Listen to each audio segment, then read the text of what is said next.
The morning sun filtered through thin cotton curtains, casting dancing shadows across Jade's face. Her eyes fluttered open, and immediately she felt it. The crushing weight of consciousness returning to a body that had been pushed beyond its limits. Every muscle screamed in protest. Her throat felt like sandpaper. Her head throbbed with a relentless pulse that seemed to echo through her entire being. Where am I?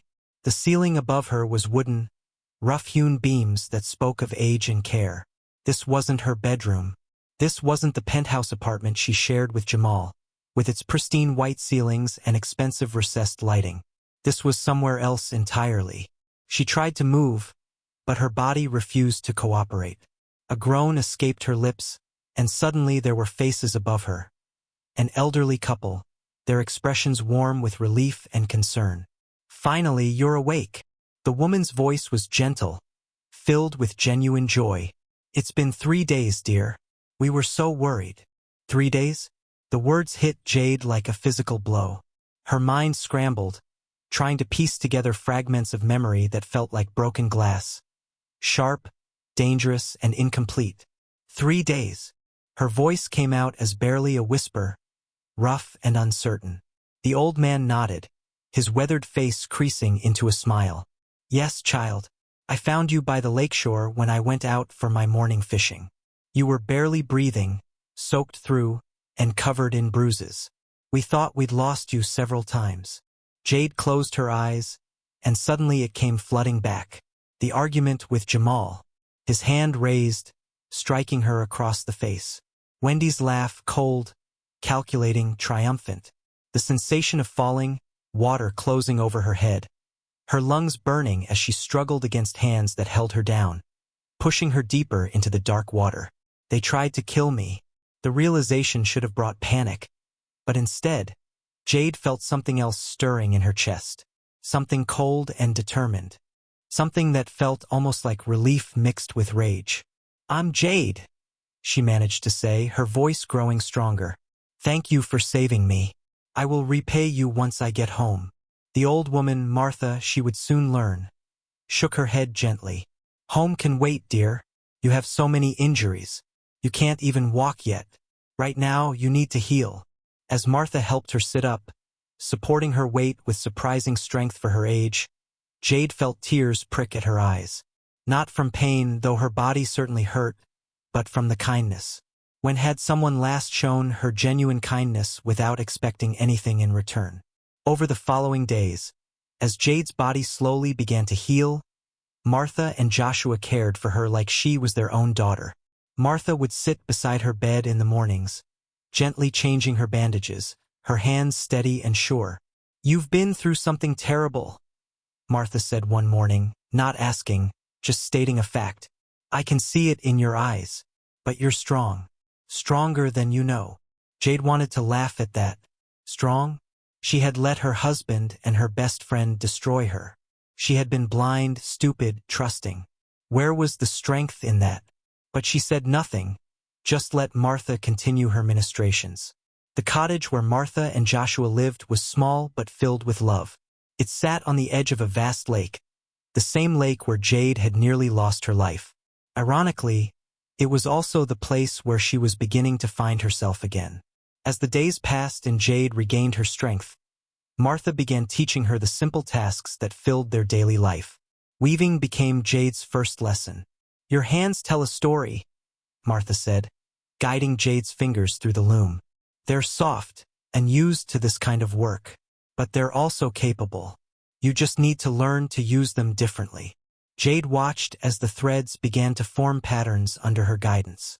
In her previous life, her hands had typed on keyboards, signed contracts, shaken hands with business partners. They had built an empire. Now they were learning to create something simple, something honest. "I used to run a company," Jade said quietly one afternoon as they worked side by side. "A big one. My father left it to me and I built it into something even greater." Martha didn't look up from her weaving. "Used to." Jade's hands stilled. "My husband, Jamal. He helped me build it. We were college sweethearts. I thought we would grow old together, build a legacy. But then Wendy came." The name tasted bitter on her tongue. Wendy was my best friend. My only real friend, I thought. I helped her when she had nothing. I gave her a job, introduced her to everyone I knew, trusted her with everything. Jade's voice cracked. She repaid me by sleeping with my husband, by helping him plot against me. Martha's hands finally stilled. She reached over and covered Jade's hands with her own, weathered and warm. Some people, Martha said softly, mistake kindness for weakness. They see goodness and think it's something they can exploit. But they're wrong. Kindness takes strength. And what they've done to you, it doesn't make you weak. It makes them small. Jade felt something break inside her chest. She had been holding back tears for so long. Through the abuse, through the betrayal, through nearly drowning. But now, in this small cottage with this kind old woman, she finally let herself cry. Martha held her while she sobbed, rocking her gently like a child. When the tears finally subsided, Jade felt different. Lighter somehow. The rage was still there, burning cold and bright, but it was joined by something else now. Purpose. They tried to kill me, Jade said, her voice steady now. They threw me in the lake to drown. They probably think I'm dead. Joshua, who had been sitting quietly in the corner mending a fishing net, finally spoke. And what will you do with this second chance, child? Jade met his eyes, and for the first time since waking up in this cottage, she smiled. It wasn't a warm smile. It was the smile of someone who had been pushed too far and was finally ready to push back. I'm going to make them pay. As Jade's body healed, her mind kept returning to the past, trying to understand how everything had gone so wrong. She remembered the first time she met Jamal in college. He had been charming, ambitious, with dreams that matched her own. They had stayed up late into countless nights, planning their future together. He would support her in running her father's business. She would support his creative ventures. Together, they would build something amazing. And for a while, it had worked. After her father's sudden heart attack during her final year of college, Jade had inherited Chin Industries. It had been overwhelming, a 22-year-old suddenly in charge of a multimillion-dollar company. But Jamal had been there, steady and supportive. We'll do this together, he had promised her, holding her as she cried over her father's grave. Your father believed in you, and so do I. They had gotten married the following year. A beautiful ceremony, full of promise and hope. Jade could still remember her wedding vows. The way Jamal had looked at her like she was the only person in the world. For 5 years, it had been good. They had worked side by side, building Chun Industries into something even greater than her father had imagined. They had talked about starting a family, buying a house in the countryside for weekends away from the city's chaos. Then Wendy had come back into Jade's life. They had been friends in high school, before Wendy's family had moved away. When Wendy had reached out on social media, saying she was back in town and struggling to find work, Jade had been thrilled to help. She's like a sister to me, Jade had told Jamal, not seeing the way his eyes lingered on Wendy's profile picture. I want to help her get back on her feet. She had given Wendy a job as her personal assistant. It had seemed perfect. Wendy was smart, capable, and they already knew each other so well. Or so Jade had thought. Looking back now, lying in the small cottage and staring at the wooden ceiling, Jade could see all the signs she had missed. The way Jamal started working late more often. The way Wendy always seemed to be there when Jamal needed something. The whispered conversations that stopped when Jade entered a room. She had been so blind, so trusting. The first time Jamal had raised his hand to her, Jade had been in shock. They had been arguing about a business decision. Jamal wanted to invest in a risky venture, and Jade had disagreed. His hand had connected with her cheek before either of them seemed to realize what was happening. He had apologized immediately, tears in his eyes. I'm so sorry. I'm so stressed. The pressure of everything. I would never. Please forgive me. And she had. Because she loved him. Because she believed people made mistakes. But it hadn't stopped. The verbal abuse came first, subtle digs about her competence, her appearance, her worth. Then came the pushing, the grabbing, the slapping. Each time followed by apologies, by promises to change, by explanations about stress and pressure.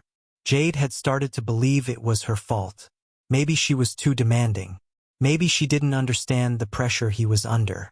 Maybe if she just tried harder, was better, he would go back to being the man she had married. "You're remembering." Martha's voice broke through Jade's thoughts. The old woman was standing in the doorway, carrying a tray with tea and rice porridge. Jade nodded slowly. "It's hard to accept how stupid I was." "You weren't stupid," Martha said firmly, setting the tray down and settling into the chair beside the bed. "You were in love. And people we love can hurt us in ways strangers never could, because we give them access to the most vulnerable parts of ourselves." "My father would be so disappointed in me," Jade whispered. "He built that company from nothing. He trusted me to protect it, to grow it. And I let Jamal and Wendy." "Your father," Joshua said, entering the room behind his wife, "would be proud that his daughter survived, that she's still fighting." Jade looked at this elderly couple who had taken her in, who had nursed her back to health, who asked for nothing in return. "Why are you helping me? You don't even know me." Martha smiled, reaching out to brush a strand of hair from Jade's face. "We had a daughter once. She would have been about your age now." Jade's breath caught. "What happened?" "Illness," Joshua said quietly. "When she was just 19. We've spent the last 15 years in this cottage. Just the two of us. When I found you on that shore, barely breathing, it felt like we were being given a second chance. Not to replace her, no one could, but to help someone who needed us." Tears welled in Jade's eyes again. "I'm sorry for your loss. And we're sorry for yours," Martha said. "You've lost just as much as we have. Your father, the man you thought your husband was, the friend you thought Wendy was, your sense of safety. But loss doesn't have to mean the end of everything. Sometimes it's a beginning." Over the following weeks, Jade's physical strength returned. Martha and Joshua taught her skills she had never imagined needing. She learned to gut and clean fish, her hands that had once only signed contracts now skilled at wielding a knife efficiently. She learned to identify edible plants in the forest surrounding the cottage. She learned to cook simple meals over an open fire when the electricity went out during storms. But more than physical skills, she was learning about herself. One afternoon, as she was learning to plait hair, Martha teaching her the intricate patterns she had learned from her own mother, Jade found herself laughing. Really laughing for the first time in years. "I can't believe I'm getting this wrong," she said, fumbling with the strands for the 10th time. "I used to negotiate million-dollar deals, and I can't figure out a simple braid." Martha chuckled. "Different skills, dear. One isn't more valuable than the other. They're just different." As Jade finally managed to complete a decent braid, she felt a surge of pride completely disproportionate to the accomplishment. But it was real. It was hers. No one had done it for her or taken credit for her work. In the evenings, she would sit with Joshua by the lake, the same lake that had nearly been her grave, and he would tell her stories about the fish, about the changing seasons, about the simplicity of a life lived close to nature. "You're planning something?" he observed one night, as they watched the sunset paint the water gold and pink. "I can see it in your eyes. The anger is still there, but it's focused now." Jade didn't deny it. "They think I'm dead. Jamal and Wendy. They probably threw a funeral for me, shed crocodile tears, and are now planning their future with everything I built. And you want revenge." It wasn't a question, but Jade answered anyway. "I want justice.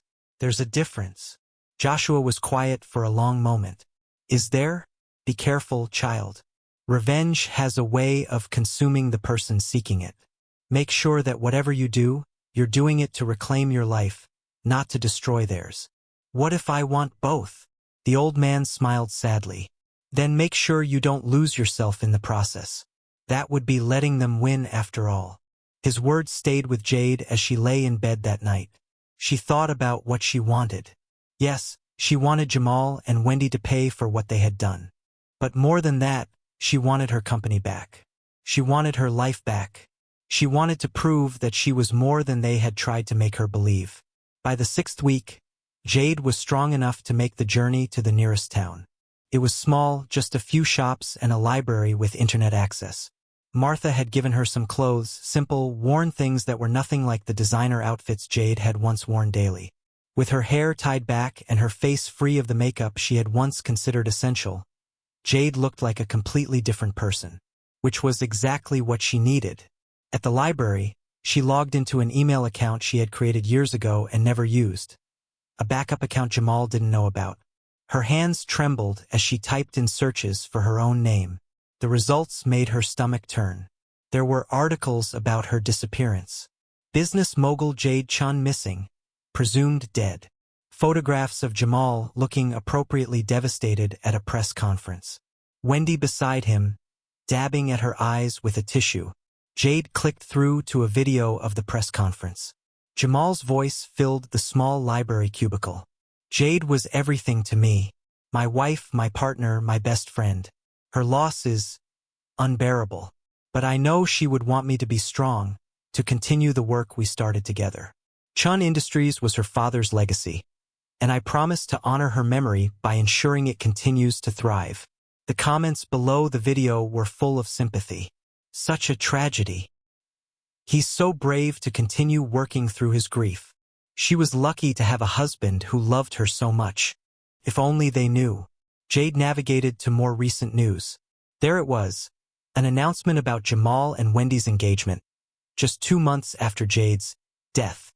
After tragedy, love finds a way, the headline read. Jamal Chun finds solace with late wife's best friend Wendy Park. The couple, who bonded over their shared grief, announced their engagement last week. Jade would want us to be happy, Chun said in a statement. She loved us both so much. In a way, I think she brought us together. Jade had to fight down the urge to vomit. The audacity of it. The sheer, brazen audacity. But beneath the disgust, something else was growing. A cold, calculating fury that sharpened her mind rather than clouding it. She had access to her backup email, which meant she had access to certain accounts Jamal didn't know about. Her father, paranoid about corporate espionage, had taught her to always keep backups, to never put all her eggs in one basket. She had accounts with different law firms, financial advisors, and business contacts that she had maintained separately from the company's main dealings. Over the next several days, Jade made careful, strategic moves. She contacted her father's old lawyer, a man named David Chun, no relation, but someone her father had trusted implicitly.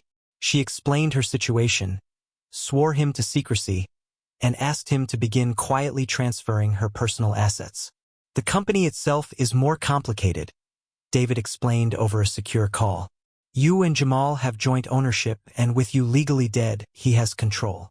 But your personal investments, the properties you inherited from your father before the marriage, the offshore accounts, those I can help you with. Do it, Jade said. And David? I need you to create a new corporate structure. I'm going to need it soon. She could hear the smile in his voice. I always knew you were your father's daughter. He would be proud of the way you're handling this. Would he? Jade wasn't sure. Her father had been a good man, honest in his business dealings. What she was planning wasn't exactly honest. But then again, her father had never been betrayed by the two people closest to him. He had never been beaten, drowned, left for dead. Jade pushed the doubt away. This wasn't about revenge. This was about survival, about reclaiming what was rightfully hers. While Jade was carefully laying the groundwork for her return, Jamal and Wendy were living what they believed was their perfect life. The wedding was being planned as the social event of the season. Wendy had insisted on having it at the Grand Lotus Hotel, the most expensive venue in the city. Jamal had hesitated. It seemed too soon, too flashy for a widower barely 3 months past his wife's death. But Wendy had a way of getting what she wanted. Darling? She would purr, running her fingers through his hair. Jade would want us to be happy. She would want us to celebrate our love. Don't you think she's watching over us? Blessing this union? It made Jamal's skin crawl a bit when she said things like that. But he pushed the feeling down. What was done was done. There was no going back now. Besides, Wendy was exciting in a way Jade had never been. Jade had been all business, all responsibility, all duty. Wendy knew how to have fun, how to live in the moment. She didn't burden him with expectations or pressure him to be better. She just enjoyed life and his money. Not that it was really his money. Not yet, anyway. That was becoming a problem. Legally, Jade was still just missing, not confirmed dead. It took 7 years before someone could be declared legally dead in the absence of a body. 7 years before he could fully inherit her share of Chun Industries. Wendy was getting impatient. "Why can't you just make them declare her dead now?" she demanded one evening as they lounged in the penthouse that had once been Jade's home. "Everyone knows she's dead. They found her car by the lake, her purse, her phone. What more evidence do they need?" "It's not that simple," Jamal said, refilling his glass of whiskey. "The law has procedures. We have to wait." "Well, I don't want to wait," Wendy pouted. "I want to enjoy what's mine, what we earned." Jamal didn't bother pointing out that they hadn't exactly earned it. That Jade had built this company. That her father's legacy had created this wealth. That all they had done was take it. But again, what was done was done. At Chun Industries, Jamal was beginning to realize that running a company was much harder than he had thought. When Jade was alive, he had convinced himself that he was doing half the work. Now, with her gone, he was discovering that she had been carrying far more weight than he had realized. Contracts he didn't understand. Business relationships he couldn't navigate. Financial decisions that confused him. He had started hiring more people to handle things, but that cut into profits. Several of their biggest clients had quietly moved their business elsewhere after Jade's death. "They'll come back," Jamal told himself. "Once things settle down, once we have the wedding, once everything is official, they'll see that Chun Industries is still strong." But deep down, he was starting to worry. Wendy, on the other hand, was having the time of her life. She had moved into Jade's closet, wearing her clothes, her jewelry, sleeping in her bed. Sometimes Jamal would catch her admiring herself in the mirror, and for just a moment, he would see Jade's reflection instead, and guilt would claw at his throat. But then Wendy would turn and smile at him, and the moment would pass. They were planning their future, or so they told themselves. What they didn't know was that their past was about to catch up with them in ways they couldn't imagine. The wedding was 3 weeks away when the first letter arrived. Jamal found it on his desk at Chun Industries, placed carefully in the center of his leather blotter. A cream-colored envelope with no return address, his name written in elegant calligraphy across the front. He opened it with mild curiosity, expecting perhaps a wedding gift or congratulations from a business associate. Instead, he found a single sheet of paper with one line written on it. "Did you really think I would stay dead?" The signature was unmistakable. Jade's flowing script, the way she always signed her name with that distinctive loop on the J. Jamal's hands began to shake. This wasn't possible. Jade was dead. They had made sure of it. He remembered holding her down in the water, remembered the moment she stopped struggling, remembered the terrible relief when Wendy had finally said, "She's gone. Let her go." "What's wrong?" His secretary, Mrs. Lin, appeared in the doorway with a stack of files. She had worked for Chun Industries since Jade's father ran it, and Jamal had never quite been able to fire her, though she made him uncomfortable with her knowing looks. "Nothing," Jamal said quickly, crumpling the letter. "Just spam. Someone's idea of a sick joke." But Mrs. Lin's eyes were sharp. "If you say so, Mr. Chun." After she left, Jamal pulled out his phone and called Wendy with trembling fingers. "What's wrong?" Wendy answered, annoyed. She was at the wedding planner's office, arguing about flower arrangements. "I got a letter," it said. It was signed by Jade. There was silence on the other end. Then, "That's impossible." "I know it's impossible. But it was her handwriting, Wendy. I know her handwriting." "Someone is trying to mess with you," Wendy said. But her voice had lost its confident edge. "Maybe someone who knows what we did. Maybe they're trying to blackmail us." "Who? Who could possibly know?" "I don't know. But Jade is dead, Jamal. We both know that. Dead people don't send letters. It's a trick or a scam or, I don't know. But it's not her." Jamal wanted to believe that. He tried to focus on work for the rest of the day, but his hands kept returning to his desk drawer where he had hidden the crumpled letter. That night, as he and Wendy lay in bed, he couldn't shake the feeling that someone was watching them. The penthouse suddenly felt too big, too empty, full of shadows where someone could hide. "Stop being paranoid," Wendy snapped when he got up for the third time to check the locks. "No one is here. No one can get to us. We're safe." But neither of them slept well that night. The next letter arrived at their home, slipped under the door while they were both out. This one was addressed to both of them. "How does it feel to sleep in a dead woman's bed? To spend a dead woman's money? To plan a future built on a dead woman's grave?" This time, there was also a photograph enclosed. It was a picture of them, taken through the penthouse window.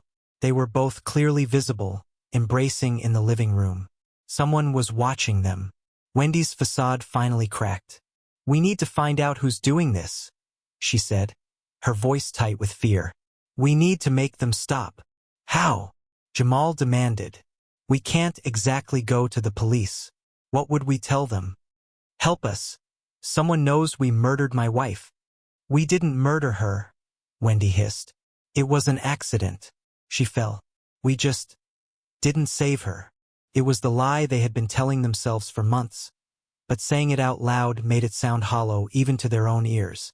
Jamal hired a private investigator, a discreet man who asked few questions. "Find out who's sending these letters," Jamal instructed. "Whatever it costs." But the investigator found nothing. No fingerprints, no DNA, no traces. The letters appeared as if by magic, and whoever was sending them left no trail. Meanwhile, at Chin Industries, other strange things began to happen. Contracts would go missing, then reappear with subtle changes that cost the company money. Files would be misfiled. Meetings would be scheduled without Jamal's knowledge, causing him to miss important opportunities. It was as if the company itself was working against him. "Maybe you should just postpone the wedding," Jamal's mother suggested when he confided in her about the stress he was under. "It's too soon anyway, Jamal. People are already talking. Jade's been gone less than 6 months, and you're marrying her best friend. It looks bad." "I can't postpone it now," Jamal said, though part of him desperately wanted to. "Wendy would never forgive me, and we've already paid for everything." What he didn't say was that he was afraid. Afraid that if he showed any weakness, any hesitation, Wendy would turn on him. She knew what they had done. She could destroy him with a single word to the police. They were bound together now for better or worse. Mostly worse. Despite everything, the wedding day arrived. The Grand Lotus Hotel was decorated like something out of a fairy tale, white roses and crystal everywhere. A testament to Wendy's expensive tastes and Jamal's inability to say no to her. Jamal stood at the altar, his hands clammy in his expensive suit. The guests were arriving, filling the seats. Business associates, society friends, people who had once mourned Jade and now smiled and congratulated him on finding love again. He felt sick. Wendy looked beautiful in her wedding gown, a designer creation that had cost more than most people earned in a year. She had wanted the dress to be exactly what Jade had worn at their wedding, but the designer had refused, citing it as bad taste. Wendy had settled for something even more elaborate, even more expensive. As she walked down the aisle, Jamal tried to feel something. Joy, excitement, love, anything. But all he felt was a growing sense of dread. The ceremony began. The minister droned on about love and commitment and honoring one another. Jamal's responses were automatic, robotic. Then came the exchange of vows. Jamal was about to repeat after the minister when the doors at the back of the hall burst open. A woman walked in. She was wearing a simple dress, nothing like the designer clothes the other guests wore. Her hair was pulled back in a practical bun. She wore no makeup, no jewelry. But every eye in the room turned to her. Because even dressed simply, even with her face bare, there was no mistaking who she was. Jade Chen had returned from the dead. The room erupted in chaos. Gasps, screams, people jumping to their feet. Wendy let out a sound that was half scream, half sob. Jamal felt his knees buckle. "I'm sorry I'm late," Jade said calmly, walking down the aisle with steady steps. Traffic was terrible, but I couldn't miss my husband's wedding. Even if he forgot to invite me. She reached the altar and smiled at Jamal. It wasn't a warm smile. It was the smile of a predator who had finally cornered its prey. "Hello, Jamal. Surprised to see me?" Jamal couldn't speak. His mouth opened and closed, but no sound came out. Beside him, Wendy had gone ghost white, swaying on her feet. "How?" Wendy finally managed to whisper. "You're dead. You're supposed to be dead." "Supposed to be," Jade agreed. "You certainly tried hard enough to make it happen. Pushing me into the lake, holding me under the water until I stopped struggling. That was you, wasn't it, Wendy? Your idea." The guests were in an uproar now, voices rising in confusion and shock. Someone was calling the police. Someone else was recording everything on their phone. "I don't know what you're talking about," Jamal said, finally finding his voice. You disappeared. We thought you were dead. We mourned you." "Did you?" Jade tilted her head, studying him. "Is that what you call it? Mourning? Because from where I stood, it looked a lot more like celebrating. Moving into my home, spending my money, planning your future with everything I built." She turned to address the room. "For those of you who don't know the full story, let me fill you in. My husband and my best friend were having an affair. When I confronted them about it, they decided it would be easier to kill me than to divorce me. So they threw me in Clearwater Lake and left me to drown." "That's not true," Wendy shrieked. "She's lying. She's crazy." "Am I?" Jade reached into her purse and pulled out a small recording device. "Because I have audio from that night.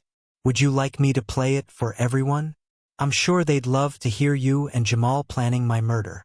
She didn't actually have such a recording, but they didn't know that, and the looks on their faces, pure terror mixed with guilt, told everyone in the room everything they needed to know. Jamal grabbed Wendy's arm. "We're leaving," he said, starting to push past Jade. "I don't think so," Jade said calmly. 2 police officers had appeared at the entrance, responding to someone's call. "Officers, I'd like to report an attempted murder." "Mine." What followed was chaos. Jamal and Wendy both started talking at once, contradicting each other, their stories falling apart under the slightest scrutiny. Guests were filming everything, their phones held high. Tomorrow, this would be all over the news. As the police led Jamal and Wendy away in handcuffs, both of them still in their wedding attire, Jade felt a hand on her shoulder. It was Mrs. Lin, tears streaming down her weathered face. "Welcome back, Miss Chun. Your father would be so proud of you." Jade smiled, a real smile this time. "Thank you, Mrs. Lin. It's good to be home." The days following Jade's dramatic appearance were a whirlwind of legal proceedings, media interviews, and business meetings.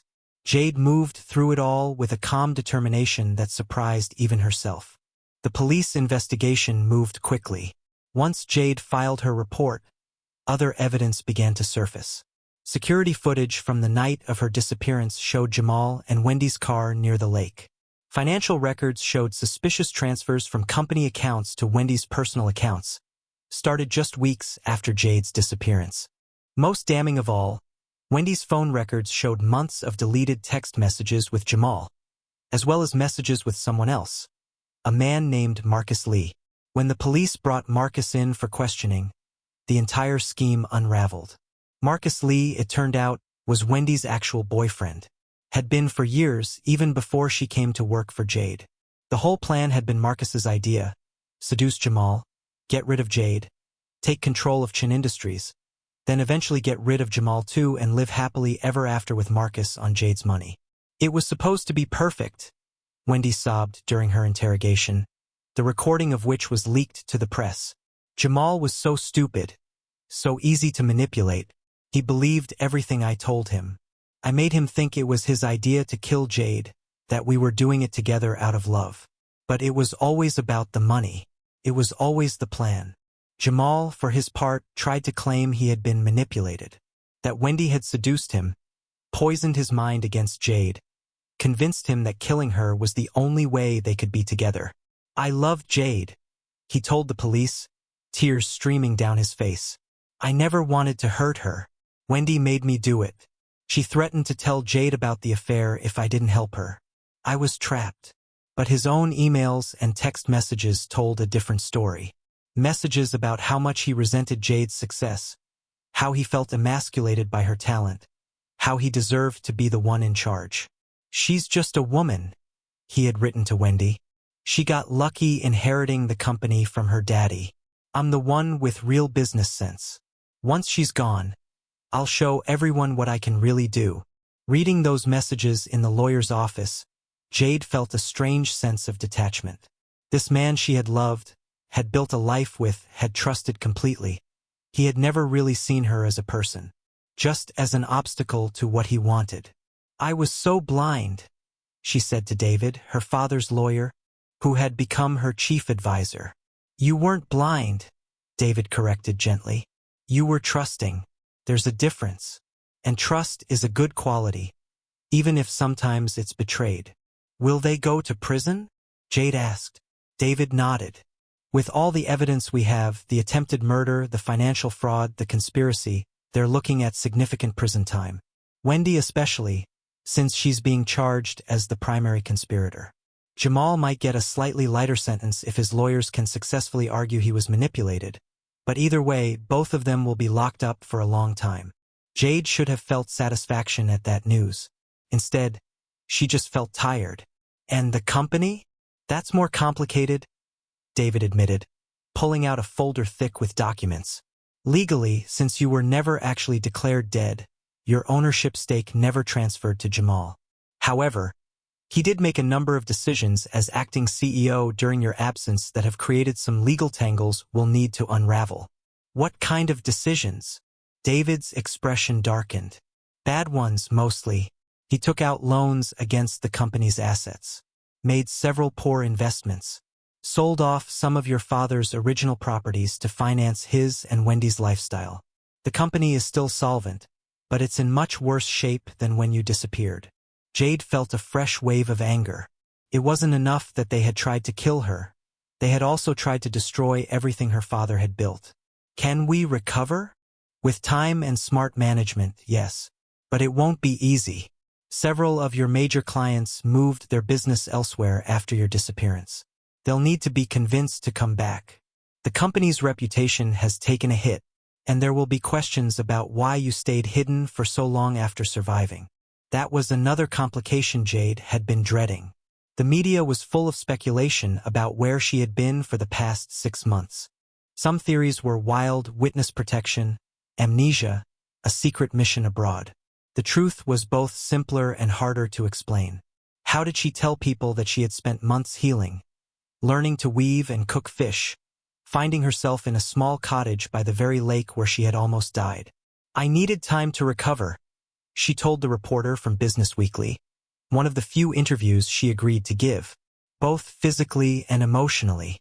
What Jamal and Wendy did to me, it wasn't just attempted murder. It was a betrayal of everything I believed about love, friendship, and trust. I needed to heal before I could come back and face them." "And where were you during this time?" Jade smiled. "With friends. Real friends, who helped me remember who I am."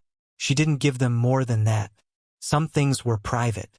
Martha and Joshua had given her something precious: time, space, and unconditional support.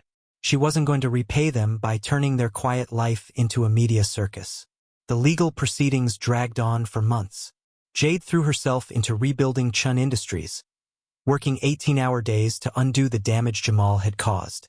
Mrs. Lin became her right hand, the older woman's institutional knowledge invaluable in navigating the complex web of business relationships her father had built over decades.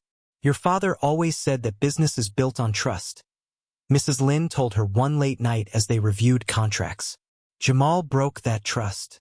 Now you need to rebuild it one relationship at a time." And that's what Jade did. She personally called every major client who had left, apologized for the chaos, and explained the situation. Some were sympathetic and returned immediately. Others took more convincing. A few were lost for good, having found new partners they preferred. But slowly, steadily, Chun Industries began to recover. Jade also made changes. She brought in new management, people she vetted carefully, looking not just at their qualifications but at their character. She implemented new oversight systems to prevent any one person from having too much control. She learned from her mistakes. 3 months after her return, she made a trip back to the cottage by the lake. Martha and Joshua were in their garden when she arrived, Martha tending to her vegetables while Joshua mended a fishing net. They looked up as Jade's car pulled up the dirt road, and their faces lit up with joy. "Child!" Martha cried, dropping her gardening tools and rushing to embrace Jade. "We've been so worried. We saw everything on the news, but we didn't know if you were okay." "I'm okay," Jade assured her, hugging the old woman tight. "Better than okay. And I came to thank you properly." She had brought gifts, a new fishing boat for Joshua, top-of-the-line equipment that would make his daily work easier. For Martha, fabric and yarns in every color imaginable, plus a state-of-the-art loom. And for both of them, a check that would ensure they never had to worry about money again. "This is too much," Joshua protested, staring at the check with wide eyes. "It's not enough," Jade countered. "You saved my life. You gave me a home when I had nothing. You helped me heal, and more than that, you helped me remember who I am. No amount of money can repay that." They sat together on the porch, watching the lake shimmer in the afternoon sun.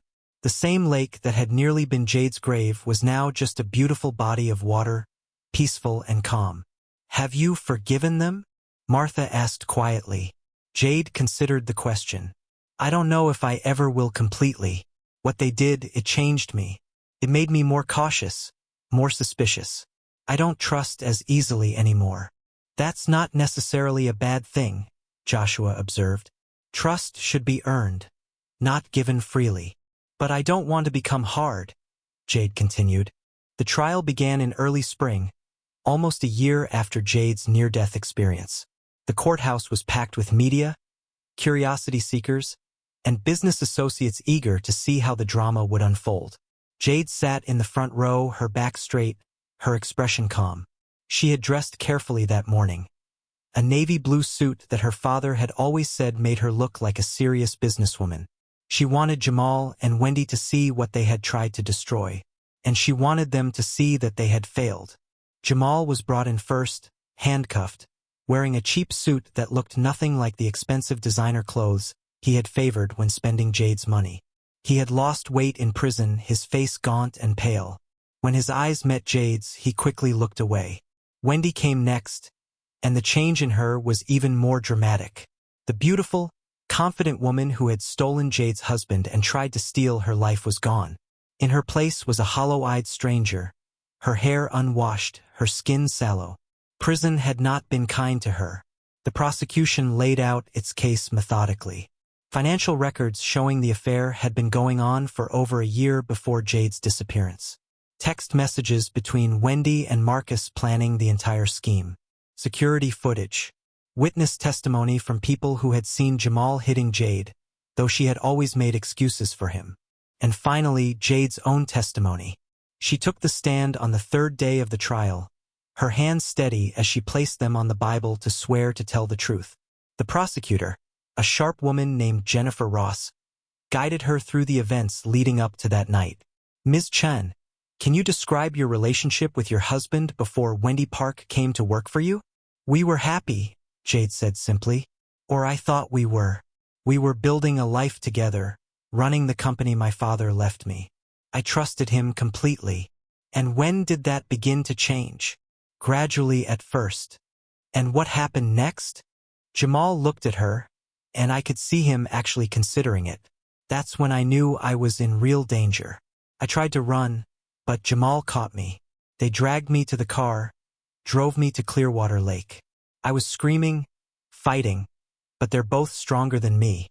Jade's voice remained steady, but her hands had started to shake. She gripped the edge of the witness box. "They dragged me to the water. I was begging them to stop, promising I wouldn't tell anyone about the affair, offering to give them money, anything. But Wendy pushed me in. When I tried to swim to shore, Jamal came in after me and held me under. I fought as hard as I could, but eventually, my lungs gave out. The last thing I remember before losing consciousness was Wendy's face, watching from the shore, smiling. How did you survive? I don't know exactly. I think the current must have carried me downstream, far enough that they didn't see me wash up on the shore. An elderly man found me the next morning when he went out fishing. He and his wife nursed me back to health. Why didn't you come forward immediately? This was the question everyone wanted answered. Because I was terrified, Jade admitted. Jamal and Wendy had tried to kill me once. I knew if they found out I was alive, they would try again. So I stayed hidden while I healed, both physically and emotionally. And while I was healing, I was also gathering evidence, making sure that when I did come forward, they couldn't hurt me again. The defense attorney, a slick man named Robert Hayes, tried to discredit her testimony during cross-examination. Ms. Chun, isn't it true that you have a history of mental health issues? No, Jade said firmly. That's not true. But you were prescribed anti-anxiety medication 2 years ago, weren't you? After my father died, yes. Grief isn't a mental health issue, Mr. Hayes. It's a normal human response to loss. And isn't it possible that your grief, combined with stress from running a major corporation, could have caused you to misinterpret events? To imagine threats that weren't really there? Are you suggesting I imagined being held underwater until I nearly drowned? Jade's voice was ice cold. Because I have medical records documenting the water in my lungs, the bruises on my arms where I was held down, the injuries consistent with attempted drowning. Are those imaginary? Hayes fumbled with his papers. I'm just suggesting that memory can be unreliable, especially after trauma. My memory is perfectly clear, Mr. Hayes. Your clients tried to murder me, and the evidence proves it. The turning point in the trial came when the prosecution called Marcus Lee to the stand. Facing his own charges, Marcus had agreed to testify against Wendy in exchange for a reduced sentence. He laid out the entire scheme in brutal detail. How Wendy had approached him with the idea of seducing Jamal and taking over Chun Industries. How they had planned every step, from the affair to the murder to the eventual disposal of Jamal once they had secured all the assets. It was Wendy's idea from the beginning, Marcus testified. She said Jade was weak, trusting, easy to manipulate. She said Jamal was the same, just a puppet we could control. The plan was to make Jamal think killing Jade was his idea, make him do the dirty work, and then eventually get rid of him too and blame everything on him. Wendy screamed from her seat. You're lying. You said you loved me. You said we were going to be together. Order, the judge shouted. Ms. Park, control yourself or you'll be removed from the courtroom. But the damage was done. Marcus's testimony, combined with the text messages and financial records, painted a picture of a cold, calculated conspiracy. Wendy wasn't a woman seduced by love into making bad choices. She was a predator who had systematically destroyed Jade's life for money. Jamal's defense tried to maintain that he had been manipulated by Wendy, that he was as much a victim as Jade. But his own words, in emails, texts, and recorded conversations, showed a man who resented his wife's success and was eager to take what he felt he deserved. After 3 weeks of testimony, the jury deliberated for less than 2 days. Guilty on all counts. Wendy received a sentence of 25 years to life for attempted murder, conspiracy, and fraud. Jamal received 20 years. Marcus, in exchange for his testimony, received 15 years. As the sentences were read, Jade felt no triumph, just a deep, bone-weary relief. It was over. Finally, truly over. In the months following the trial, Jade worked to rebuild not just her company, but her life. Chun Industries slowly regained its former glory. With Jade back at the helm, making smart decisions and rebuilding trust with their clients, the company's stock price began to climb. She introduced new initiatives, modernized their operations, and proved that she didn't need Jamal, had never needed Jamal to succeed. Mrs. Lin continued to be her most trusted advisor, but Jade also brought in younger talent, people who shared her vision for the company's future. She created mentorship programs for young women in business, remembering how isolated she had felt, how she had no one to turn to when things went wrong. Your father would be proud, Mrs. Lin told her one day, as they reviewed quarterly reports that showed Chun Industries not just recovering but thriving. "You've taken what he built and made it even better." "I hope so," Jade said. "I hope I'm honoring his legacy." But business success wasn't enough. Jade knew she needed to heal the other parts of her life too. She started seeing a therapist, Dr. Sarah Wong, a kind woman who specialized in trauma recovery. "You've been through multiple betrayals," Dr. Wong told her during their first session.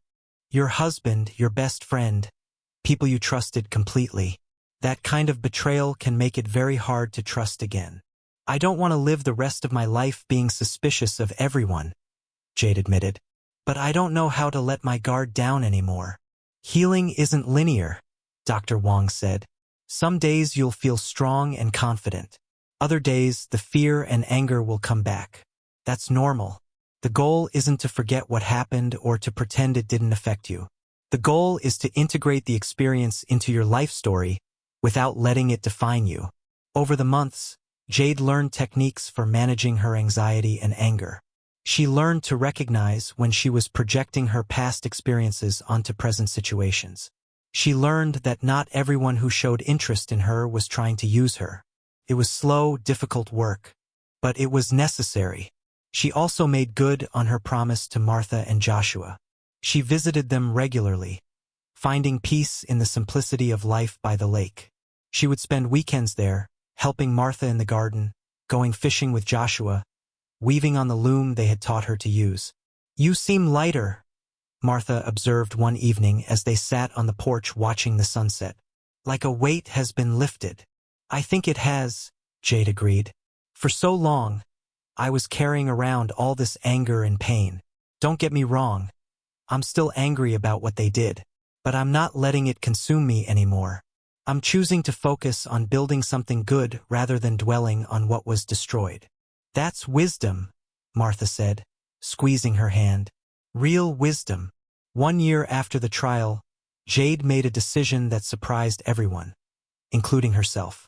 She established the Jade Chin Foundation, a non-profit organization dedicated to helping survivors of domestic violence and betrayal. Part of the foundation's work was providing legal and financial support to people trying to escape abusive relationships. Another part was funding research into the psychological effects of intimate partner betrayal. At the foundation's launch event, Jade gave a speech that brought many in the audience to tears. "I stand before you today not as a victim, but as a survivor," she began. "What happened to me, the abuse, the betrayal, the attempt on my life, it changed me. It broke something inside me that I'm still working to heal. But it also taught me something important." She paused, looking out at the crowd that included business leaders, politicians, and most importantly, survivors of abuse. "It taught me that we are stronger than we know, that we can survive things we never thought possible, that betrayal and abuse don't have to be the end of our story. They can be the beginning of a new chapter. When I was lying in that lake, water filling my lungs, everything going dark, a part of me gave up. I thought, this is how it ends. This is my story. A woman betrayed and murdered by the people she loved. But I was wrong. That wasn't my ending. It was my transformation. I emerged from that water, literally and metaphorically, as someone different. Someone who knows the depths of human cruelty but also the heights of human kindness. Someone who has experienced the worst kind of betrayal but has also experienced the most selfless kind of love from strangers who owed me nothing but gave me everything. This foundation exists to help others write their own new chapters, to survive their betrayals and their abuse, to find the strength to rebuild. Because if I can do it, so can they. So can you. The applause was thunderous. People were standing, crying, inspired. After the event, a young woman approached Jade hesitantly. She was probably in her late 20s, with dark circles under her eyes and a nervous energy that Jade recognized all too well. "Ms. Chun, I just wanted to thank you. Your story, it gave me courage. I've been in an abusive relationship for 3 years. My boyfriend tells me I'm worthless, that no one else would want me. Sometimes he hits me. I keep thinking I should leave, but I'm scared." Jade took the young woman's hands. "What's your name?" "Lisa." "Lisa, listen to me. You are not worthless. You deserve to be treated with respect and kindness. And yes, leaving is scary. It was terrifying for me too. But staying is even more dangerous. Please, let me help you. Jade personally connected Lisa with resources through the foundation, a safe place to stay, a lawyer to help with a restraining order, a therapist to help with the trauma. 6 months later, Lisa sent Jade a photo of herself at her college graduation, smiling, free, alive. Stories like Lisa's became Jade's new purpose. For every person she helped, she felt a piece of her own pain transform into something meaningful. 2 years after the trial, Jade received an unexpected letter. It was from Jamal. She stared at the envelope for a long time before opening it. Part of her wanted to throw it away unread. But another part was curious about what he could possibly have to say. The letter was handwritten, Jamal's familiar scrawl covering several pages. Dear Jade, I know I have no right to write to you, no right to ask for your attention or your time. But I'm writing anyway because there are things I need to say, even if you never respond. First, I'm sorry. I know those words are inadequate for what I did to you. I know they can't undo the pain, the trauma, the betrayal. But I need to say them anyway. I'm sorry for the abuse. I'm sorry for the affair. I'm sorry for trying to kill you. I'm sorry for everything. Prison has given me a lot of time to think about who I am and what I became. I've been seeing a therapist here, trying to understand how I could have done such terrible things to someone I once loved. The truth is, I was jealous of you. You were always smarter, more talented, more successful. Everything came so easily to you, the company, the respect, the success. I felt like I was always in your shadow, always Jade Chen's husband, rather than my own person. When Wendy paid attention to me, made me feel important and desired, it was intoxicating. She told me I was brilliant, that I deserved more credit, that you were holding me back. I wanted to believe her because it felt good to be the center of someone's world. I know now that she was using me just like I was using you. We were all using each other, weren't we? Except you were the only one who was genuine. I don't expect you to forgive me. I don't deserve your forgiveness. But I wanted you to know that I take full responsibility for my actions. No more blaming Wendy or stress or anything else. I made choices, terrible choices, and I'm paying for them now. I also wanted you to know that I'm proud of what you've done with the company and with the foundation. I read about it in here, we get newspapers, and you're in them a lot. You're doing amazing things. You always were amazing. I was just too insecure to see it. I hope you're happy, Jade. I hope you've found peace. You deserve all the happiness in the world. Jamal. Jade read the letter twice, trying to sort through the complicated emotions it stirred up. Anger, because how dare he write to her? Intruding on the peace she'd worked so hard to build. Sadness, for the man she thought she knew, the man who had never really existed. And surprisingly, a small measure of pity. Jamal would spend the best years of his life in prison, living with the knowledge of what he'd done, who he'd become. She didn't write back. She didn't need to. His apology was for his conscience, not for her healing. But she did keep the letter, filed away with all the other documents from that dark time. A reminder of where she'd been and how far she'd come. Around the same time, Jade also received news about Wendy. Unlike Jamal, Wendy had shown no remorse. She had spent her time in prison filing appeals, claiming she was innocent, blaming Marcus, blaming Jamal, blaming everyone but herself. Her appeals were all denied. Marcus, surprisingly, had become a model prisoner. He was taking college courses through a prison education program, studying psychology. He had sent Jade a brief letter of apology, but unlike Jamal's lengthy soul-searching, Marcus's note was simple. I'm sorry for the harm I caused. I'm trying to become a better person. Jade appreciated his brevity. Some apologies didn't need elaborate explanations. Life continued to move forward.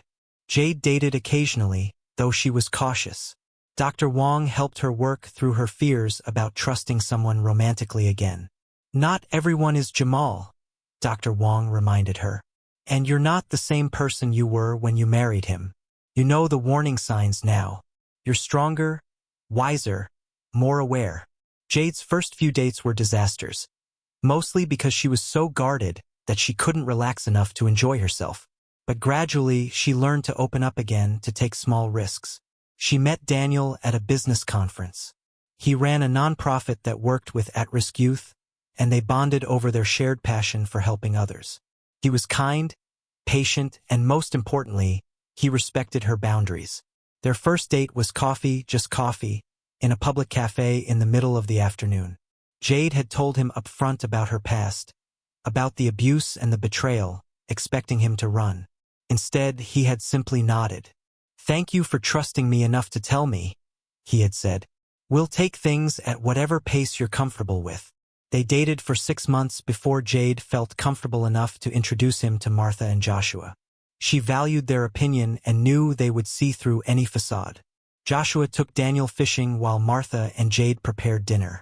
"He's a good man," Martha said, watching through the window as Joshua and Daniel laughed. "About something. Patient. Kind. He looks at you like you're precious, not like you're a possession." "I'm scared," Jade admitted. "What if I'm making another mistake? What if I'm missing warning signs again?" "You might be," Martha said honestly. "None of us can see the future. But Jade, you can't let fear stop you from living. Yes, you were betrayed. Yes, you were hurt. But you survived. And part of surviving is learning to open your heart again, even knowing it might get broken. What if I can't do it? What if I'm too damaged?" Martha turned from the window to look at Jade directly. "You're not damaged. You're healing. There's a difference. Damaged things are broken beyond repair. Healing things are getting stronger every day. You, my dear child, are healing beautifully." That conversation gave Jade the courage to continue with Daniel. They took things slowly, building trust gradually. He never pushed her, never demanded more than she was ready to give. And slowly, Jade found herself falling in love again. Felt different from what she had with Jamal. Less intense, perhaps, but deeper. Built on honesty and mutual respect rather than passion and promises. "I love you," Daniel told her one evening as they walked along the waterfront. "And I'm not going anywhere. I know you need time, and I'm willing to give you all the time you need." Jade stopped walking and turned to face him. "I love you too, and I'm terrified. But I'm also tired of letting fear control my life. So yes, let's do this. Let's build something together." They kissed as the sun set over the water, and Jade felt something she hadn't felt in years. Hope for the future. 3 years after the trial, Jade stood on the shore of Clearwater Lake, the same lake where she had almost died. But she wasn't alone. Beside her stood Daniel, Martha, Joshua, Mrs. Lynn, and dozens of women from the foundation. Survivors of abuse, betrayal, and violence who had found the courage to rebuild their lives. They were there for the annual Survivors Walk, an event Jade had created to honor those who had overcome intimate partner violence. The walk traced the shoreline of the lake, ending at the exact spot where Joshua had found Jade all those years ago. "This lake tried to be my grave," Jade said, addressing the crowd. "But instead, it became the birthplace of my new life. Water can destroy, but it can also heal. Can drown us or it can cleanse us. Today we choose cleansing. We choose healing." The crowd cheered as they began their walk. Jade fell into step beside a young woman named Maria, who had recently left an abusive husband. "I'm scared all the time," Maria confessed. "Scared he'll find me. Scared I'll have to go back. Scared I can't make it on my own." "Fear is normal," Jade told her. "I still get scared sometimes. But you know what I learned? Courage isn't the absence of fear. It's doing what you need to do despite the fear. You've already shown incredible courage by leaving. Now you just have to keep putting one foot in front of the other, one day at a time." "Like this walk," Maria said, understanding dawning on her face. "Exactly like this walk." As they completed the circuit and returned to the starting point, Jade felt a profound sense of peace.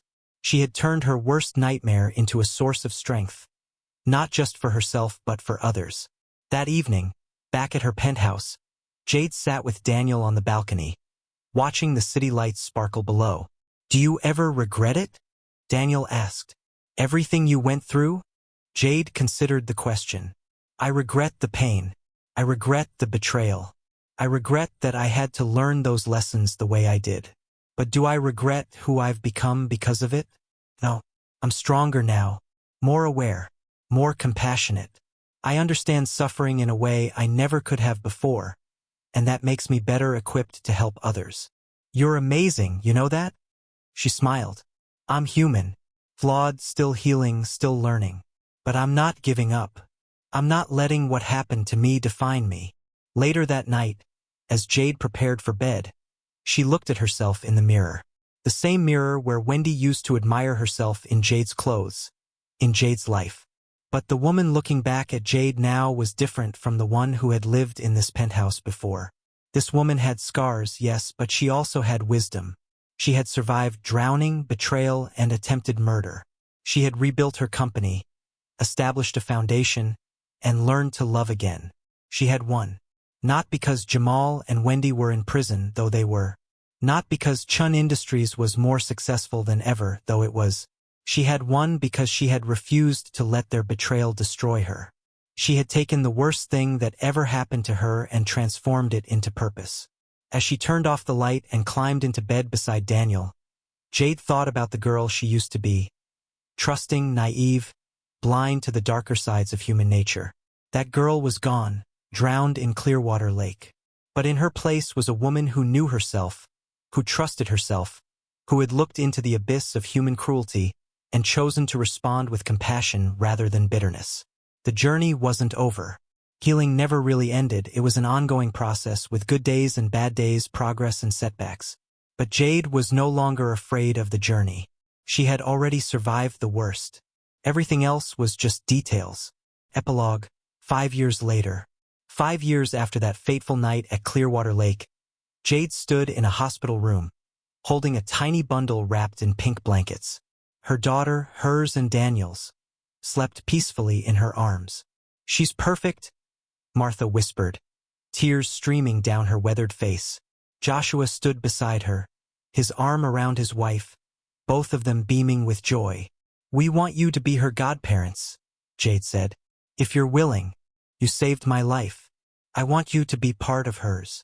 Martha sobbed openly now, nodding vigorously. We would be honored, so honored. Daniel stood beside Jade, his hand on her shoulder, marveling at the tiny person they had created together. What are we naming her? He asked softly. Jade looked down at her daughter's perfect little face. She had thought about this for months, considered dozens of names. But in the end, there was only one choice that felt right. Hope, she said. Her name is Hope, because that's what this child represented. Hope for the future. Hope that love could exist without betrayal. Hope that trust could be rebuilt. Hope that the cycle of pain could be broken. Mrs. Lin arrived shortly after, carrying a gift, a small jade pendant that had belonged to Jade's father. For Hope, Mrs. Lin said, placing it in Jade's free hand. Your father would want his granddaughter to have this. He always believed Jade represented wisdom and protection. May she have both. Jade's eyes filled with tears. Thank you for everything, for staying with me through it all. Where else would I go? Mrs. Lin said with a smile. I've watched you grow from a young woman who inherited a company to a force of nature, who built an empire and helped countless others. I'm not missing the next chapter. As visiting hours ended and everyone filed out, leaving just Jade, Daniel, and baby Hope, Jade reflected on the journey that had brought her here. She thought about Jamal, still in prison with 15 more years to serve. She had heard through mutual acquaintances that he was a model prisoner, genuinely trying to better himself. She hoped he was, not for his sake, but for the sake of whoever he became when he was finally released. She thought about Wendy, who had finally stopped filing appeals and seemed to have accepted her fate. Her beauty had faded behind bars, and with it, the power she had once wielded over men. Jade felt no satisfaction in this, just a sad acknowledgement that some people destroyed themselves through their own choices. She thought about Marcus, who had been released early for good behavior and was now working as a counselor for at-risk youth. Dee reached out through the foundation, offering to share his story as a cautionary tale. Jade had agreed, and he now spoke at schools about the consequences of manipulation and greed. He would never undo the harm he had caused, but he was trying to prevent others from making the same mistakes. Most of all, she thought about herself, about the woman she had been and the woman she had become. The old Jade had been kind but naive, trusting to a fault, eager to see the best in everyone. She had believed that love and loyalty were enough to sustain any relationship, that betrayal was something that happened to other people. The new Jade was wiser, more cautious, but not cynical. She had learned that trust must be earned, that love without respect was worthless, that kindness without boundaries was dangerous. But she had also learned that not everyone was Jamal or Wendy, that good people existed, that love could be real and lasting. "What are you thinking about?" Daniel asked softly, careful not to wake the baby. "Everything," Jade admitted. "How far I've come. How different my life is from what I thought it would be. Better or worse?" Jade looked at her husband, at her sleeping daughter, at the life they were building together. "Different," she said finally. "Not the life I planned, but maybe the life I needed." Daniel kissed her forehead. "I love you. Both of you. We love you too." As night fell over the city, Jade sat in the quiet hospital room, her daughter in her arms, and made a silent promise. She would raise Hope to be strong but compassionate, to trust but verify, to love but not lose herself. She would teach her daughter the lessons she had learned the hard way, that self-worth comes from within, that no one has the right to diminish you, that survival is sometimes the greatest victory.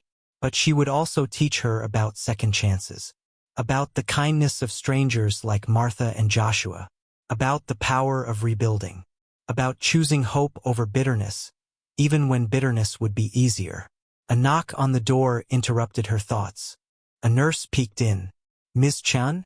There's someone here who says she's from your foundation. She wanted to drop off flowers." "Send her in," Jade said, curious.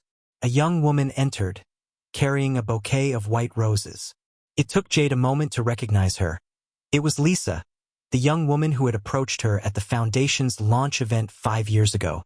"Lisa, I didn't know you were coming." Lisa's eyes were shining with tears. "I had to. Ms. Chun, Jade, I wanted to be one of the first to congratulate you, and to thank you again. If you hadn't helped me leave my abusive boyfriend, I would never have finished college, never have started my career, never have met my now fiancé. You saved my life." "You saved your own life," Jade corrected gently. "I just gave you some tools. You did the hard work. Then let me say this, you gave me hope when I had none. And now you've named your daughter Hope. That feels like it's come full circle." After Lisa left, Jade sat thinking about that phrase. Full circle. Her journey had indeed come full circle, but not in the way she would have expected. She hadn't returned to who she was before Jamal's betrayal. That woman was gone forever, drowned in Clearwater Lake. Instead, she had cycled through pain, survival, healing, and finally, renewal. She had emerged not as the same person, but as someone better, stronger, more whole. The next morning, as Jade was preparing to be discharged from the hospital, her phone rang. It was David, her lawyer. "Jade, I have some news. It's about Chun Industries." "What about it?" "We just received an offer. A very generous offer. TechVenture Holdings wants to acquire the company. They're offering twice its market value." Jade's breath caught. Chun Industries was her father's legacy, the company she had fought so hard to save and rebuild. Selling it had never crossed her mind. "I need time to think about it," she said. "Of course. But Jade, you've done everything you set out to do. You saved the company, rebuilt its reputation, expanded it beyond anything your father could have imagined. If you decide to sell, it wouldn't be giving up. It would be knowing when to move on to the next chapter." After hanging up, Jade discussed it with Daniel. "What do you want to do?" he asked. "I don't know," Jade admitted. "Part of me feels like I owe it to my father to keep the company in the family. But another part of me thinks about how much time I could dedicate to the foundation if I didn't have to split my focus. How many more people I could help." "There's no wrong answer," Daniel said. "Your father loved you. He would want you to be happy and fulfilled, not chained to a legacy out of obligation. Over the next few weeks, as Jade adjusted to life as a new mother, she thought deeply about her future. She visited Martha and Joshua at the cottage, seeking their wisdom. "What does your heart tell you?" Martha asked as they sat on the familiar porch, baby Hope sleeping in Jade's arms. "My heart says the company was my father's dream, not mine. Running it gave me purpose after his death, and saving it from Jamal gave me justice. But my real passion is the foundation, helping survivors, making sure no one else has to go through what I went through alone." "Then you have your answer," Joshua said simply. Jade made her decision. She would sell Chun Industries to Tech Venture Holdings, but with conditions. The company would retain its name and its commitment to ethical business practices. All current employees would keep their jobs, and Mrs. Lin would receive a generous retirement package that would ensure her comfort for the rest of her life. The sale went through 3 months later.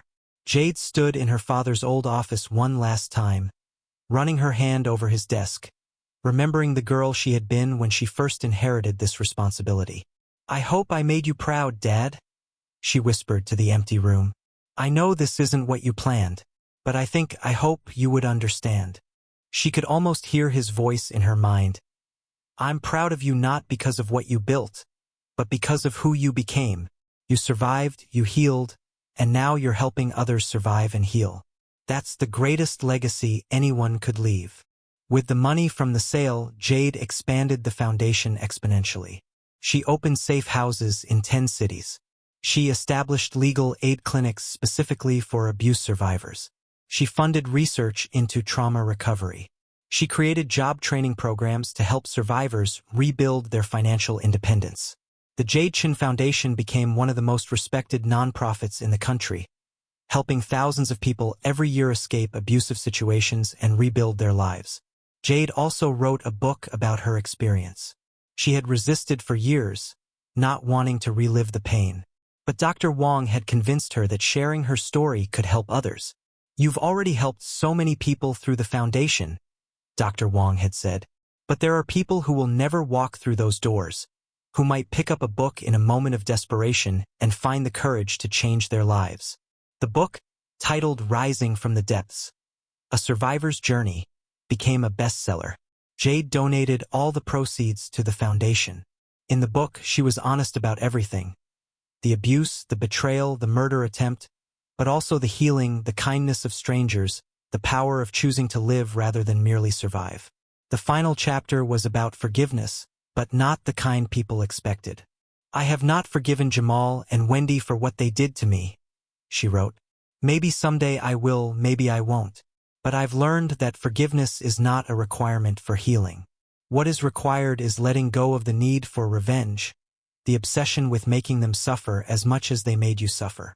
I have let go, not because they deserve my forgiveness, but because I deserve peace. I refuse to give them any more of my life, my energy, my thoughts than absolutely necessary. They took enough from me. I won't give them my future too. Instead, I choose to focus on the good that came from the bad. I choose to honor the kindness of Martha and Joshua by showing that same kindness to others. I choose to transform my pain into purpose. I choose to rise from the depths, again and again, no matter how many times life tries to pull me under. That is my revenge, if you want to call it that. Not destroying them, but building something beautiful from the rubble they created. Not becoming bitter, but becoming better. Not letting them win by letting their betrayal make me cruel and closed off. I am not the woman I was before. That woman is gone.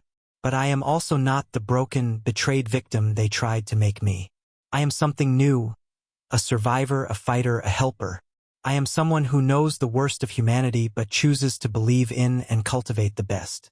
If you are reading this book because someone has betrayed you, abused you, tried to destroy you, I want you to know, you can survive this. It won't be easy. There will be days when the pain feels unbearable, when you question if moving forward is worth the effort. But it is. You are. Your story doesn't end with their betrayal. It begins there. What you build from the rubble is up to you. Choose wisely. Choose bravely. Choose yourself. Final reflections. 10 years after that night at Clearwater Lake, Jade stood once again on its shores. But this time she wasn't alone. Hope, now 5 years old, played at the water's edge, laughing as the gentle waves tickled her toes. Daniel stood beside Jade, his arm around her waist. Martha and Joshua sat in lawn chairs nearby, older now but still vibrant, still together, still the embodiment of enduring love. The Survivors' Walk had grown into a major annual event, drawing thousands of participants from across the country. But today wasn't the walk. Today was personal, a private moment of reflection for Jade and her chosen family. "Mama, why do we come here every year?" Hope asked, running up to her mother with sand on her feet and joy in her eyes. Jade knelt down to her daughter's level. "Because this is where Mama learned something important. I learned that even when bad things happen, even when people hurt us, we can survive. We can heal. We can become even stronger than we were before." "Like a superhero origin story?" Hope asked, her eyes wide. Daniel laughed. "Exactly like that. Your mama is a superhero." "But I don't have superpowers," Jade protested. "Yes, you do," Martha called from her chair. "Your superpower is turning pain into purpose. That's the strongest power there is." As the sun began to set over Clearwater Lake, painting the water in shades of gold and pink, Jade reflected on the decade that had passed. Jamal had another 10 years left on his sentence. She had heard he was eligible for parole in 5 years if he maintained good behavior. She hoped he would use his remaining time in prison to truly understand the harm he had caused and become a better person. Not for her sake, but for the sake of everyone he would encounter when he was released. Wendy had 15 more years to serve. She had finally stopped claiming innocence and had begun participating in the prison's therapy programs. Whether her change was genuine or performative, Jade didn't know and no longer cared. Wendy's journey was her own. Marcus had successfully rebuilt his life after prison. He was now married with a child of his own and ran a successful nonprofit helping former inmates reintegrate into society. He and Jade occasionally crossed paths at charity events. Their interactions were cordial but distant. Some wounds healed, but the scars remained. Chun Industries thrived under Tech Venture Holdings ownership. They had honored all of Jade's conditions and had even expanded the company's charitable initiatives. Mrs. Lin had retired to a beautiful home on the coast and sent Jade a letter, filled with pride and affection. The Jade Chun Foundation had helped over 50,000 survivors of intimate partner violence. The safe houses had sheltered thousands. The legal clinics had helped survivors obtain restraining orders, divorces, and custody of their children. The job training programs had helped people rebuild their economic independence. But perhaps most importantly, the foundation had helped survivors rebuild their sense of self-worth, their ability to trust, their hope for the future. Jade had received thousands of letters over the years from people whose lives had been changed by the foundation's work. She kept them all in a special room in her home, a constant reminder of why her own survival mattered. One letter, from a woman named Rebecca, had particularly moved her. "Dear Jade, 10 years ago, my husband tried to kill me by pushing me down a flight of stairs. I survived but was badly injured. While recovering in the hospital, a nurse gave me your book. Reading your story gave me the courage to leave my husband and rebuild my life. Today, I'm remarried to a wonderful man who treats me with respect and love. I have 2 beautiful children. I run my own business. None of this would have been possible without your foundation's help and your example. You showed me that survival is just the beginning. Thank you for refusing to let your betrayers win. Thank you for turning your pain into a beacon of hope for the rest of us." As Hope built a sandcastle at the water's edge, Jade thought about the future. There were still so many people who needed help. Still so many survivors struggling to escape, to heal, to rebuild. Her work was far from over. But that was okay. She had found her purpose. She had transformed her worst nightmare into her greatest strength. She had taken the darkest chapter of her life and used it to bring light into the darkness others were experiencing. "Ready to go home?" Daniel asked as the last rays of sunlight faded from the sky. "Yes," Jade said, scooping Hope into her arms. Let's go home. As they walked away from the lake, Jade turned back one last time. This place had tried to be her grave. Instead, it had become a symbol of her rebirth, a reminder that she could drown and still rise again. She had been broken and had healed. She had been betrayed and had learned to trust again. She had been pushed under the water and had emerged stronger. She had survived. And in surviving, she had discovered her true self. Not the naive woman who trusted too easily, not the broken victim who feared too much, but something in between. A woman who knew the darkness existed but chose to create light. A woman who understood that healing was not linear but who walked the path anyway. A woman who had every reason to become hard and bitter but who chose compassion and hope instead. Jade Chun had risen from the depths, and she had brought thousands of others with her. That was her legacy. Not a company, not wealth, not revenge on those who wronged her. Her legacy was the hope she had given to others, the lives she had helped save, the proof that betrayal doesn't have to be the end of your story. It can be the beginning of something even better. As they drove away from the lake, Hope asleep in her car seat, Daniel's hand in hers, and a future full of possibility ahead of her, Jade smiled. She had won, not by destroying her enemies, but by refusing to let them destroy her. And that, she realized, was the sweetest victory of all.